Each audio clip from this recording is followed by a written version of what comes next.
Inyong mapapakinggan ang programang Know Your Bible. Alamin ang inyong Biblia. Hatid sa inyo ng World Radio International and is supported by Church of Christ. Narito na si Brother Daniel Oliva. Magandang umaga po mga kaibigan at mga kapatid. Ito na naman ang programang Alamin ang inyong Biblia. Know Your Bible program, hatid po siya ng World Radio International through Sparrow Road, Church of Christ in West Monroe, Louisiana, USA. Inyo pong lingkod na nagbibigay ng mensahe, Brother Dan Oliva. Ito na po ang last Sunday of the month of April, ang ating pong paksa na pag-uusapan na pinamagatan ko sa wikang Ingles.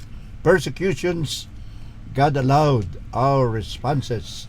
Based on the book of Acts chapter 8 verse 1 and verse 4. Mamaya po babasahin natin yan sa wikang English at sa wikang Pilipino. Intended for April 27, 2025. Ang mga pag-uusig, ang mga pinapayagang pag-uusig ng Panginoong Diyos at kung paano natin haharapin ang mga pag-uusig na yan. So yan pong ating leksyon for the last Sunday of the month of April 2025, pero sa YouTube po ina-advance natin ito ng 2 or 3 days. Basahin na po natin ang ating teksto. Nawa ay nariyan kayo, nakikinig sa ating radio program. Ito pala po ay marinig nyo sa GMA Radio, DWRA, broadcasting from Baguio City every Sunday between 5 to 6 o'clock in the morning sa tinatawag ng istasyon na Barangay 92.7 FM. According to the book of Acts chapter 8 verse 1 and verse 4, using the New International Version, a great persecution broke out against the church in Jerusalem, and all except the apostles were scattered throughout Judea and Samaria, and those who have been scattered preached the word everywhere they went. Acts chapter 1 verse 8, or rather Acts chapter 8 verse 1 and verse 4. Sa Filipino version, ganito po ang sinasabi. Ni-eliminate po natin yung ibang mga verses na hindi masyadong importante. Nang araw na yon, nagsimula ang matinding pag-uusig laban sa iglesia sa Jerusalem, at maliban sa mga apostoles, ang lahat ng sumasampalataya ay nagkawatak-watak at napunta sa iba't ibang lugar sa lipain ng Judea at Samaria. Verse 4, ganito ang sinasabi: ipinapangaral ng mga sumasampalataya na nagkawatak-watak sa iba't ibang lugar ang salita saan man sila magpunta. So, yun po ang ating pagbabasa sa Acts chapter 8 verse 1 and verse 4, Aklat na mga Gawa kapitulo 8 talatang 1 at 4. Bago na po tayo sa introduction. People usually join social organizations for the benefits that they shall derive from them. So, mga tao, normal lang na sumasali sa mga organisasyon dahil may mga benepisyo na mga matatanggap doon. At karamihan sa mga benepisyo na ito ay matatawag nating secular and worldly. Pag sinabi nating secular, ayon po sa mundong ito, hindi siya spiritual, hindi siya religious. At karamihan sa mga organisasyon na sinasalihan like Rotary Club, Lions Club at iba pa, ang kanila pong benepisyo na pinamimigay ay usually it's more on secular and worldly benefits. And seldom do they offer spiritual and eternal benefits. So sa mga organisasyon na sinasalihan nila, tulad ng Lions Club or Rotary Club, ang mga benepisyo po ay hindi po nakatuon sa spiritual at sa mga panghabang buhay o hanggang sa kabilang buhay pala na mga benepisyo. That's in general po. Marahil meron din sila mga spiritual and eternal benefits. Now, in this lesson that we will be studying this morning, brothers and sisters, we shall discuss the subject of persecution and the spiritual benefits of persecution. So sa mga ito, pag-aaral po natin ang mga pag-uusig na nangyari noong kapanahon ng mga apostoles at ang mga spiritual na benepisyo na dumating sa mga Kristiyano noong kapanahunan, at pwede ring mapagkunan natin ang aral para malaman natin kung may mga benepisyo ring matatanggap tayo o natin kung tayo man ay makakaranas ng mga pag-uusig sa ngayong kapanahunan. So the first thing that we will be discussing, what is the definition of persecution? Anong ibig sabihin ng persecution? Number 2, variations of God-allowed persecutions. Ang mga pag-uusig po, iba't iba. Mamaya, tatalakayin natin kung anong klaseng mga pag-uusig ang dumarating sa mga Kristiyano na katulad natin. Number 3, subject, reasons for God-allowed persecutions. Ano ang mga dahilan kung bakit pinapayagan ng Panginoong Diyos ang mga pag-uusig sa mga Kristiyano? At pang-apat, our correct responses to persecutions. Paano natin haharapin o sasagutin kung mayroong mga pag-uusig na dumarating sa ating buhay? Yan po ang ating pag-aaralan. So bagang ito, mga kaibigan at mga kapatid, kayo po ay aming inanyana. Patuloy kayong sumaybaybay sa ating programang Know Your Bible Program. Atid po sa inyo ng World Radio International through White Sparrow Road Church of Christ and West Monroe, Louisiana, USA. Of course, mayroon tayong mga local sponsors and partners. Mamaya po, bago tayo magtapos, ay babanggitin natin ang mga pangalan nila. Now, let's go to the first part of our discussion. Persecutions are hostility and ill treatment on the basis of ethnicity, religion, sexual orientation, or political belief. So, pag sinabi mong pag-uusig, ito po ay masamang trato sa iyo o sa isang tao, at minsan ang pinagbabatayan niya yung kanyang ethnicity. Pag sinabi natin hindi anong tribo siya, ano siyang lahi, Pilipino ba, Inchik, etc., no? Pwede ring ikaw ay usigi dahil sa iyong pananampalataya o reliyon. Pwede ring ikaw ay usigi dahil sa tinatawag nilang sexual orientation. Sa ngayon po, sabi nila 4 daw yung sex, may lalaki, babae, mayroong transgender, at mayroong tinatawag na hindi ko na alam yung ibang terminology, pero LGBTQ ang tawag nila dyan. Lesbian, bisexual, transgender, etc. At mayroon sabi nila queer. So, sa original po, of course, alam natin na 2 uri lang ng kasarian ang ginawa ng Panginoon, lalaki at babae lang po.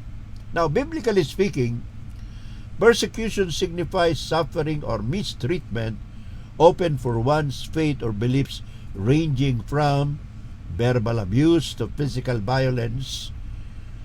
Potential consequence of following Jesus. To persecute means to treat someone unfairly or cruelty over a long period of time because of race, religion, or political beliefs. And persecution also means expulsion, ill treatment, imprisonment, killing, maltreatment, massacre, murder, oppression, and torture. So yan po yung ating mga definition na ba. Isa-isahin po natin ito. Ayon po sa Biblia, ang pag-uusig ay mga paghihirap at masamang trato. At ito po ay dahil kalimitan sa pananampalataya ng isang tao. At kung ikaw ay inaabuso o tinatawag nilang inuusig, kung minsan may masasakit na salita na sinasabi, pwede rin gawan ka ng saktan ka. At usually, ito po ay nung kapanahonan ng mga Panginoong Jesucristo, ito ay dahilan sa sila ay mga tagasunod ng ating Panginoong Jesucristo. At ito po ay pwede rin mangyari sa kapanahonan natin. Now, to persecute means to treat someone unfairly or cruelly over a long period of time because of race, religion, or political belief. So, yung masamang trato, saktan ka o pagsabihan ka ng masama, pwede bang tumagal yan? Maaring habang buhay. At yan ay dahil sa ikaw ay, alam mo, Pilipino ka, masama ang trato nila sa mga Pilipino. O kaya naman, ano pang klaseng lahi. Kung minsan dahil po sa ating reliyon o pananampalataya. Pwede rin dahil sa ating paniniwala tungkol sa politika. So marami pong dahilan kung bakit nagkakaroon ng mga tinatawag na persecution o pag-uusig. So pag ikaw ay sabi nila, somebody's annoying you by refusing to live you alone, yung palang palagi kang niloloko, palagi kang pinagsasabi ng masama, yun ay talagang tuloy-tuloy na pag-uusig po yan. Mayroong mga ganong pangyayari. Persecution also means expulsion. Expulsion yung pinapalayas ka, pinapaalis ka. Doon sa panahon ng mga apostoles, ang mga Hudyo, hindi nila pinapapasok sa templo ang mga Kristiyano. Ill treatment, masamang trato, imprisonment. Kung babasahin nyo sa Acts chapter 8, verse 1 to 4, etc., yung ginawa ni Apostol Pablo papunta ng Damasco, hinuhuli niya pa yung mga Kristiyano at ipinabibilanggo. In fact, doon sa Acts chapter 9, siya ay papunta ng Damasco, may utos siya galing sa mga Pariseo na maghuli ng Kristiyano doon sa Damascus. Subalit, nagpakita sa kanyang Panginoong Kristo at doon na po nagsimula ang pagiging Kristiyano ni Apostol Pablo at ang pagiging apostol. So, mayroong maltreatment, mayroong massacre, pinapatay.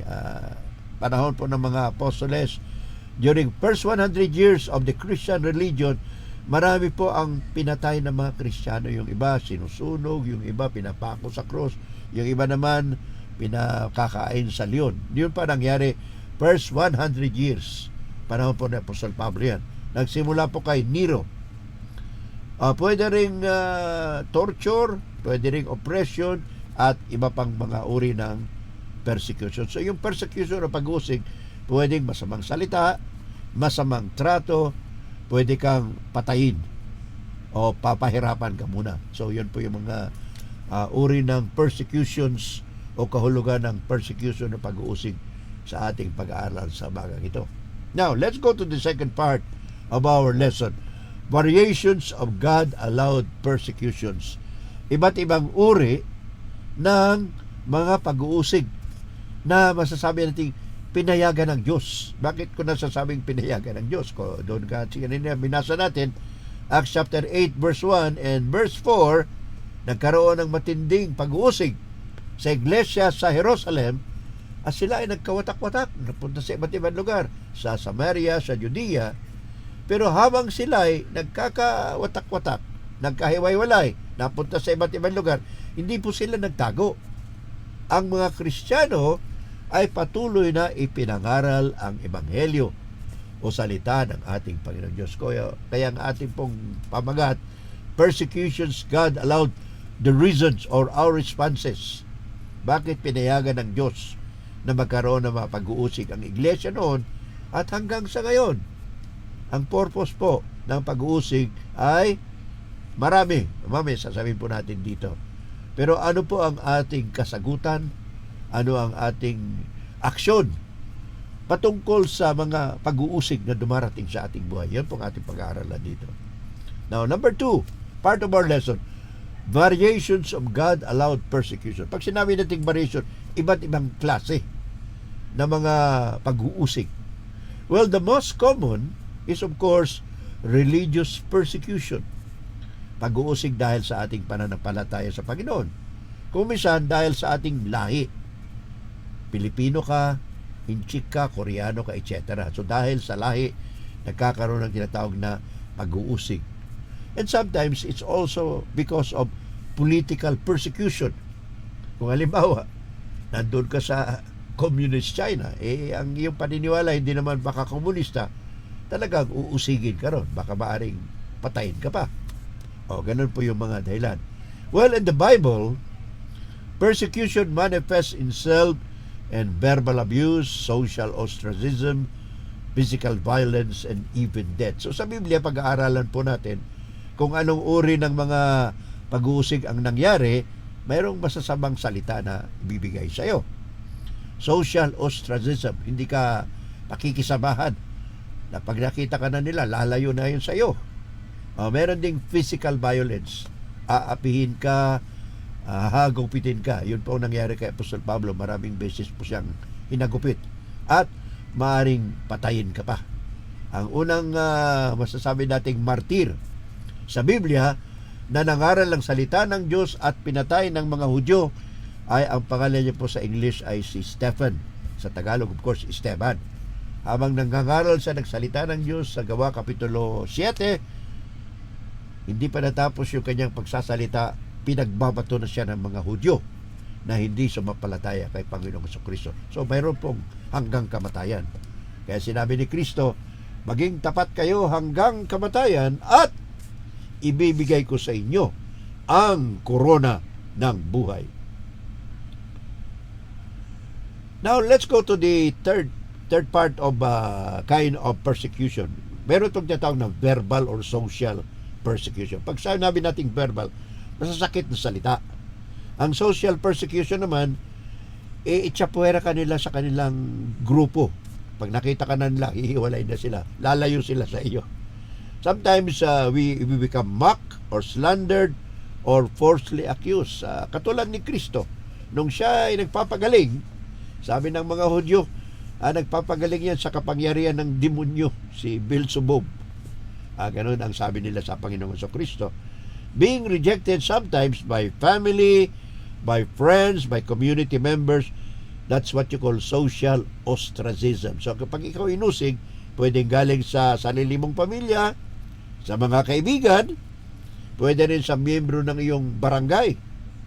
Hindi ka nila ituturing na mabuti. Lalayo sila sa iyo. That's one form of persecution. Now, it could also be facing discrimination in employment, education, or other areas due to one's faith. Pag nalaman ka nila na ikaw ay miyembro ng Iglesia ng Panginoon, hindi ka nila, ayaw namin yan. Masyadong stricto yan sa reliyon. Hindi ko tatanggapin yan bilang empleyado. Mayroon ganon. Sa education naman, may mga lugar na kung hindi ka kasama doon sa grupo nila, yung religious background ng karamihan, halimbawa, hindi ko nababanggitin, hindi ka nila tatanggapin. Nangyari po yan sa Amerika. Yung halimbawa, isang Muslim nag-aral sa isang Christian school, hindi nila tinatanggap. Ganon po yun. Or, it's because of your faith in Christ. So, dapat alam natin na kung tayo ay sumasampalataya ng tunay sa Panginoong Jesucristo, may tendency po na may mga tao na lalayuan tayo sa trabaho, sa ating pag-aaral at iba pa. Meron ding tinatawag nilang physical and legal persecution. Ano yung physical and legal persecution? Well, pag sinabi nating physical, ikaw ay maaresto. Being arrested or imprisoned for your belief. Nangyari po ito sa mga apostoles. Kay Pedro at kay Juan. Doon sa Acts chapter 4, sila ay ikinulong ng mga Hudyo dahil sila ay nangangaral patungkol kay Kristo. Si Apostol Pablo nakulong din dahil sa pangangaral niya sa ating Panginoon sa Kristo, at ang kalaban niya na mahigpit ay ang mga Hudyo. Persecution can escalate to violence resulting in death. So kung talagang matindi yung persecution, pwede pang saktan ka nila at pwede pang patayin. Yan po ay nangyari nung unang siglo or first 100 years ng Kristyanismo sa Roma o sa buong Europa. Having property stolen or confiscated and being forced to flee one's home or persecution. Ito nangyari po sa mga Kristiyano sa Jerusalem. Kaya naghirap sila doon kasi yung mga ari-arian nila kinukuha ng mga Hudyo. Pinalalaya sila at kung wala ng tao yung bahay, kukunin ng mga Hudyo yung mga ari-arian ng mga Kristiyano. Kaya doon sa Acts chapter 2 and then later on chapter 6, ang mga Kristiyano roon ay nagkaroon ng distribution of food dahil nga kinulang na sila. Yung iba walang trabaho, yung iba kinuna na ng mga ari-arian. So, nagtulungan sila para makakain lang ang mga Kristiyano. Gawa Kapitulo 6 po yung kwento na yan. Facing legal challenges and financial difficulties or job loss due to one's faith. So, sometimes, wala ka namang ginawa, dahil Kristiyano ka, bibigyan ka na ng akusar ka nila. Bibigyan nila ng accusation o kaso. O kaya naman, sa trabaho, kukulangan nila yung sweldo mo. Ito po ay na-experience ng mga Kristiyano, hindi lang po sa Pilipinas, kundi sa iba't ibang lugar. The early church, as I was saying a while ago, faced persecution from both Roman authorities and Jewish leaders. Saan ang galing ang mga pag-uusig ng mga unang Kristiyano? Sa mga Romano, the Romans, at saka mga Hudyo. Bakit inusig ng mga Romano ang mga Kristiyano? Well, during that time, mayroon pong utos ang emperador ng Roma na siya lang ang dapat sambahin. Yung mga Kristiyano, siyempre ayaw nilang sambahin yung tao. So, yun, nagkakaroon sila ng problema. Si John, apostol na, ipinatapon doon sa Patmos. At marami pong kaso. At pati itong mga Jewish leaders, dahil dumarami yung tagasunod ng Panginoong Jesucristo sa pamamagitan ni Apostol Pablo, ikunulong nila si Apostol Pablo sa Caesarea hanggang umabot po siya sa Roma. At sabi niya, I appeal to Caesar. Umarap po siya kay Julius Caesar, o pinaka-emperador ng Roma. Yun po nangyari kay Apostol Pablo. The early church, also, their persecution resulted in imprisonment, torture, and death. So, ito po yung nangyari kay Apostol Pablo. Nakulong siya, pinagpapalo siya, pinaghagupit. At ayon sa tinatawag nating church history, wala na po sa Bible, si Apostol Pablo po ay pinatay. Doon sa Acts chapter 28, siya po ay nakakulong. Ang main reason kung bakit, sabi sa kanina, kung bakit inusig yung mga Kristiyano ng panahon ng mga apostoles, during the first 100 years, ay nagkaroon po ng pag-uutos na ang emperador ng Roma ay siya lang ang dapat sambahin. Ngayon, siyempre, yung mga Kristiyano, ayaw naman nilang sumamba sa tao lamang. So, ang iba, hinuli, kinulong, at ito mga iba ay humantong po sa kamatayan. Yun po ang nangyari sa mga Kristiyano noong kapanahon noong unang siglo. Now, what are the reasons why God allow persecutions? Ang katanungan ng karamihan, bakit kung mahal ng Diyos ang tao, lalo na ang mga Kristiyano, bakit pinapayagan niyang magkaroon ng pag-uusig or persecutions sa kanyang mga anak? Well, number one reason, sabi ng ating mga commentators and scholars, persecutions further the kingdom of God. So, ang pag-uusig daw ay isang uri ng pagpapalago ng iglesia ng ating Panginoong Jesucristo. Paano natin alam yan? Well, doon sa Acts chapter 8, verse 1 and verse 4, nung nagkaroon ng matinding pag-uusig sa iglesia sa Jerusalem, lumayas yung mga Kristiyano sa Jerusalem. Nagpunta sila sa iba't ibang lugar, sa Judea, Samaria, nagkawatak-watak. Pero sabi doon sa verse 4, habang sila ay lumalayo, nagkawatak-watak sila dahil sa pag-uusig, nangangaral pala sila ng Ebanghelyo ng ating Panginoon sa Kristo. So yun po ay isang patunay na kung tayo ay mabigyan ng tinatawag na pag-uusig o persecution, ang resulta po niyan ay mangangaral tayo ng salita ng Panginoon Diyos tungkol sa kaharian ng itinatag ng ating Panginoon sa Kristo. So in other words, may isang statement na kung walang persecution, kung walang pag-uusig, ang isang Kristiyano ay parang nasa comfort zones. Comfort means komportable siya doon sa lugar na yon, wala siyang problema, hindi siya inuusig, hindi siya nagugutom. So yung panahon na ganon, matatawag nilang comfort zone. But God allows persecution so that the church will grow, para lumago po ang iglesia ng ating Panginoon sa Kristo, katulad ng ginawa ng mga unang Kristiyano doon sa Jerusalem. Acts chapter 8 verse 1 and verse 4, nang sila ay magkawatak-watak, punta sila sa iba-ibang lugar at ipinangangaral pa rin ang Ebanghelyo ng ating Panginoong sa Kristo. So number one, God uses persecution to further His kingdom. Just like when God used the death of Christ, bakit si Kristo namatay sa krus? Ang ating Panginoon Diyos mo ay terorista na ibig niya mamatay ang kanyang anak, nabugtong ng anak sa Kristo. Ang purpose po ng kamatayan ng Panginoon sa Kristo ay para siya ang sakripisyo na hindi na mga hayop noong kapanahonan ng mga Old Testament, kundi si Kristo mismo. Hebrews chapter 10 verse 10, once and for all, namatay siya para sa atin, at kung sino mang sumasampalataya sa Kanya, sila po ay mapapatawad sa kasalanan, sila pa ay magkakaroon ng spiritual na kaligtasan at mananahanan sa langit kasama ng ating Panginoon Diyos. Kaya sabi ng Panginoon sa Kristo, Matthew chapter 5 verse 10, Blessed are those who are persecuted for righteousness' sake, for theirs is the kingdom of heaven. Pinagpapala ang mga pinag-uusig dahil sa katuwiran, sapagkat sa kanila ang kaharian ng langit. Matthew 5:10.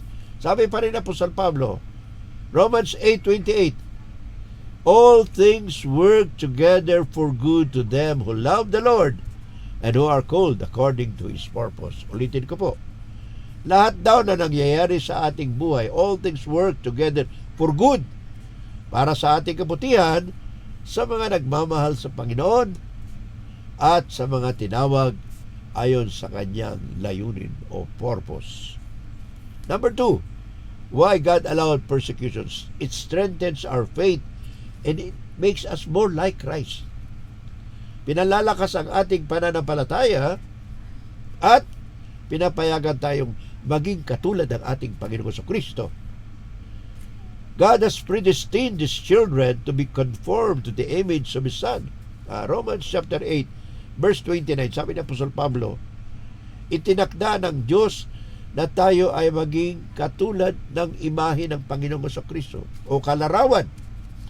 Ano po yung larawan ng Panginoong sa Kristo? Nang nilalang tayo ng Diyos, sa larawan niya, mayroon pa tayong spiritual na buhay.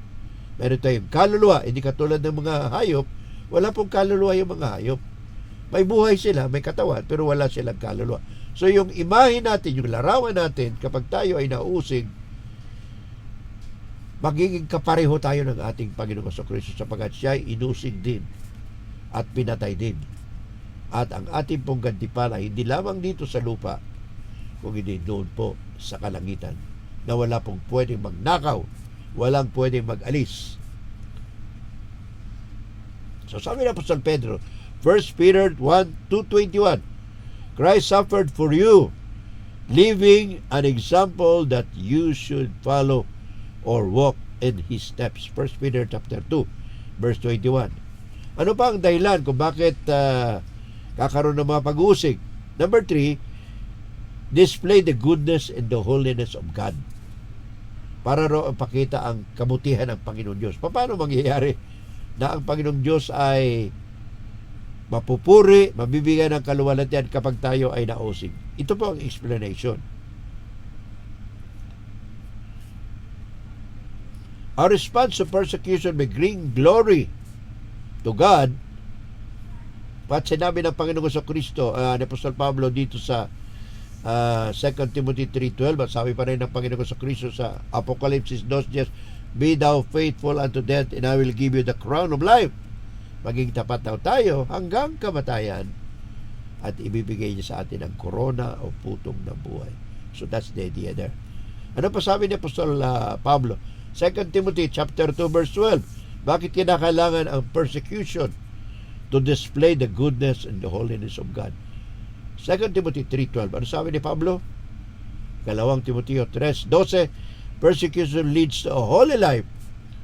For Paul wrote, all who live godly in Christ Jesus shall suffer persecution.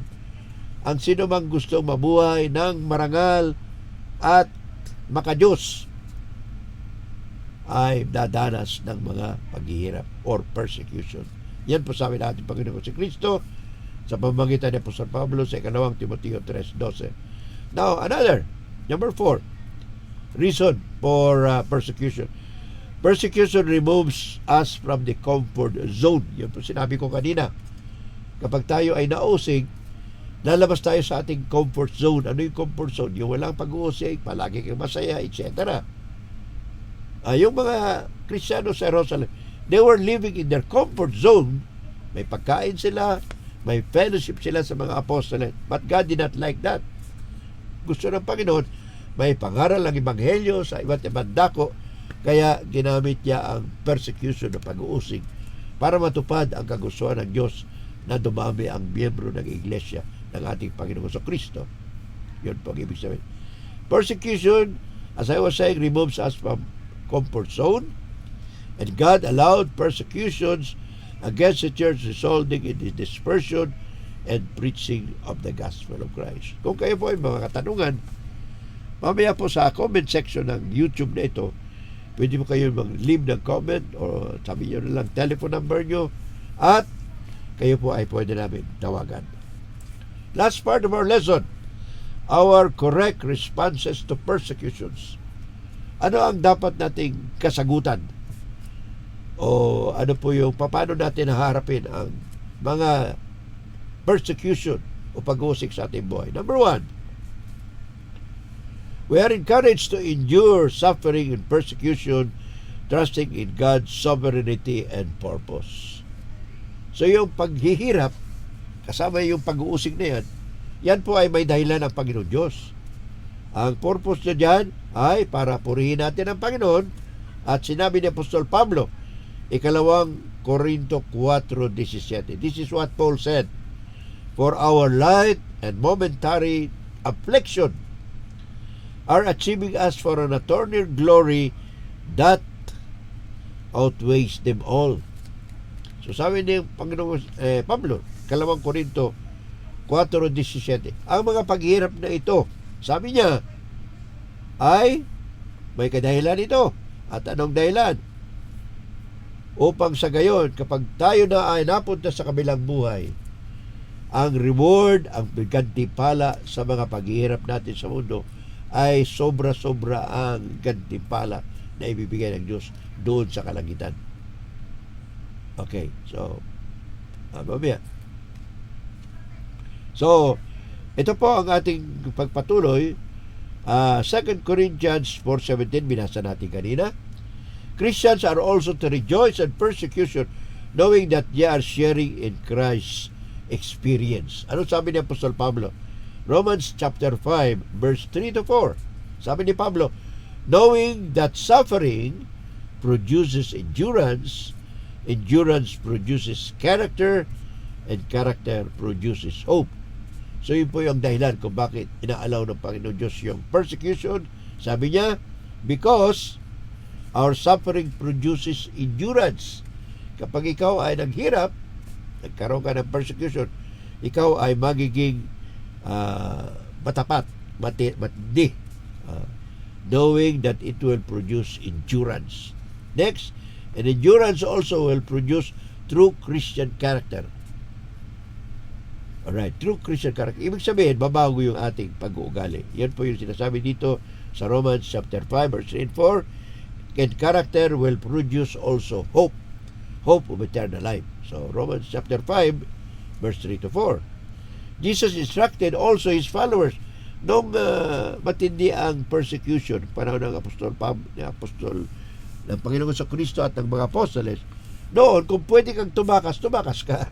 Sabi ng Panginoon. Matthew 10:23. Ito yung bagong winasak yung templo sa Jerusalem ng mga Babylonians panahon or anyo Domini. Domini 70. Year 70. So ano tayo ngayong taon? 2025. Minus mo yung 70.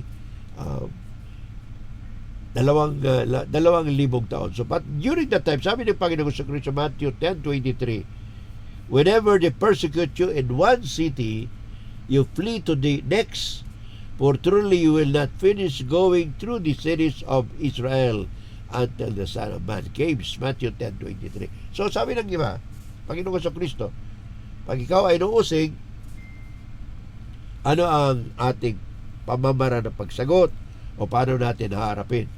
Kung pwede kang tumakas ka, sabi ng Panginoon dito sa Matthew 10:23. Especially nung panahon na ito na mga apostoles bago winasak ng mga Romano ang templo sa Jerusalem.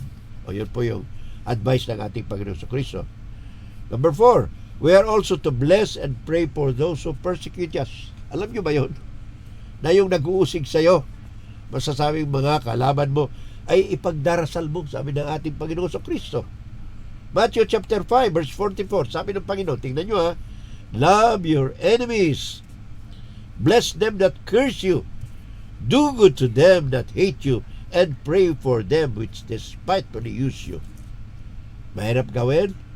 Tama. Pero yan ang utos sa Panginoon at meron naman tayong eternal reward. Ulitin natin. Matthew 5:44. Mahalin nyo ang inyong mga kaaway, ipagdasal sila, at upang maganda ang kanilang buhay, at ipagdasal mo sila sa mga nagdudusta, nagsisikap na patayin ka o pahirapan ka. Yun po ang sabi ng ating Panginoon sa Kristo sa Matthew chapter 5 verse 44. Tuloy natin sa verse 10, Matthew chapter 5 verse 10. Sabi pa rin ni Kristo, "Blessed are they for persecuted sake, for theirs is the kingdom of heaven." Yan po yung pinakatinding dahilan. Pagpalain kayo ng Panginoon Diyos dahil kayo ay inuusig, sapagkat sa inyo ang kaharian ng langit. The kingdom of God will be yours. Alright. Conclusion, mga kapatid. Pagtatapos na po. In the parable of the sower, there were seeds sown on stony ground. Doon sa talinhaga ng Kristo na mga binhi na itinapon niya sa iba't ibang uri ng lupa, mayroon pong binhi na napunta sa tinatawag nating stony ground, yung mabato. Pag nagtatanim ka, siyempre sinabog mo lang. Pwedeng mapunta sa mga bato. Ito palang application ng bato na spiritual na naisabog ng Panginoon doon sa bato na matigas. The seed on the rocky soil represents people who respond with initial management, but the Word of God does not sink deep. So anong ibig sabihin? Na yung mga salita ng Panginoon na naibigay, na turo, sabi dito sa Matthew chapter 5 verse 44, ay pwedeng gumawa tayo ng kabutihan, pagdasal natin yung mga nag-uusig sa atin. At ulitin ko pa rin, sabi ng Panginoon sa Kristo, "Blessed are you when men shall revile you, persecute you, and set you of honor. Blessed are you, because the kingdom of God, or theirs is the kingdom of heaven." Sabi dito sa Matthew chapter 5 verse 10. Conclusion sa ating mga pag-aaral, then persecution or hard times come along and they give us at once. So yung mga nalagay sa mabato na lugar, ito yung mga tao na dumating ang tinatawag na persecution na pag-uusig. Yung init na yon, give up na sila, ayaw na nila magpatuloy bilang mga Kristiyano. Yun po ang binasa natin dito sa Matthew chapter 8 verse 6. Okay? So nung dumating ang mga pag-usig, nawala sila. Lucas chapter 8 verse 14. So sa ating pagtatapos, sa pagsunod po ng ating Panginoon sa Kristo, mga kaibigan, mga kapatid, hindi palaging masarap, kundi may hirap. It's not always a bed of roses, but rather there are a crown of thorns. There is a crown of thorns. Anong ibig sabihin? Katulad ng pag-asawa, katulad ng pagiging Kristiyano, ang buhay, pag-asawa, buhay Kristiyano ay hindi po palaging walang gulo. May away kahit konti lang. So, ganun din po ang pagiging Kristiyano. May gulo, may paghihirap, subalit ang gantimpala na naghintay sa atin ay buhay na walang hanggan sa kalangitan. So, kung kayo pa hindi Kristiyano, kayo po ay nanyayamin, sumampalataya kayo kay Kristo, magpabautismo, para kayo ay maligtas ayon sa Marcos 16:16. Magsisi kayo at magpabautismo sa kapatawaran ng inyong makasalanan. Matatanggapin ninyo ang kaloob ng Espiritu Santo. Gawa Kapitulo 2:38. Kung kayo po ay kumbinsido na kayo ay gusto namin tulungan namin kayo. Sabi ng Panginoong Kristo at Apostol Pablo, gayon na ang araw ng kaligtasan. Today is the day of salvation. Today is the time that you have to be saved. Ito pong sabi dito sa 2 Corinthians chapter 6 verse 2. And finally, Jesus Christ is calling you to come to Him, to follow Him. Despite persecutions, Christ will ask us to love Him and follow Him. Anong sabi dito? Come unto me all ye that labor and are heavy laden, and I will give you rest. Take my yoke upon you and learn of me, for I am meek and lowly in heart, and ye shall find rest unto your souls. Sa ating pagtatapos, marami po salamat sa ating main sponsor, World Radio International, provides Ferro Road Church of Christ and West Monroe, Louisiana, USA. Pasalamatan din po natin kapatid Darico G. Canlas and Sister Sally of San Fernando City Church, Pampanga, kapatid na June and Sister Dina Kaugiran, Metro Manila Congregation, Sister Rose and June of Talasco sa Canada, Brother Ed and Sister Viola sa California, and other brothers and sisters who are helping us. I'd like to give my greetings to my sister Evelyn in Cebu, Brother Nards and Bibing Tuanyo dyan po sa Dao Capiz, Arvin Tuanyo sa Iloilo, and of course Grace Tuanyo na sa abroad. Kasama sina Brother Henry Kating, Jonathan Sarino po sa Jeddah. At marami pa tayong mga kapatiran all over the world, all over the Philippines. Magandang umaga po. God bless us all as we continue to pray and to help and spread the gospel. Let's pray. Lord God, thank you for the lesson. Thank you for the Lord Jesus Christ who came to us to save us. Thank you for other sponsors, for our partners. And may this word that we have preached this morning will reach to many souls. And they will realize kung paano po ang purpose ng persecution na pinapayagan mong dumating sa amin. Maraming salamat. And God bless us all. In Jesus' name. Amen. Amen. Amen. Praise the Lord, for He is glorious. Never shall His promise fail. God hath made us victorious. Sin and death shall not prevail. Hallelujah. Amen. Hallelujah. Amen. Amen. Amen. Praise the Lord of our salvation. Host on high, His power proclaim. Heaven and earth and all creation, laud and magnify His name. Hallelujah, amen. Hallelujah, amen.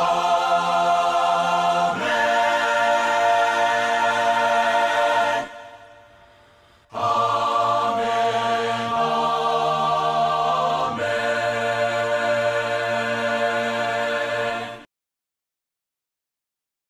Inyong napakinggan ang programang Know Your Bible.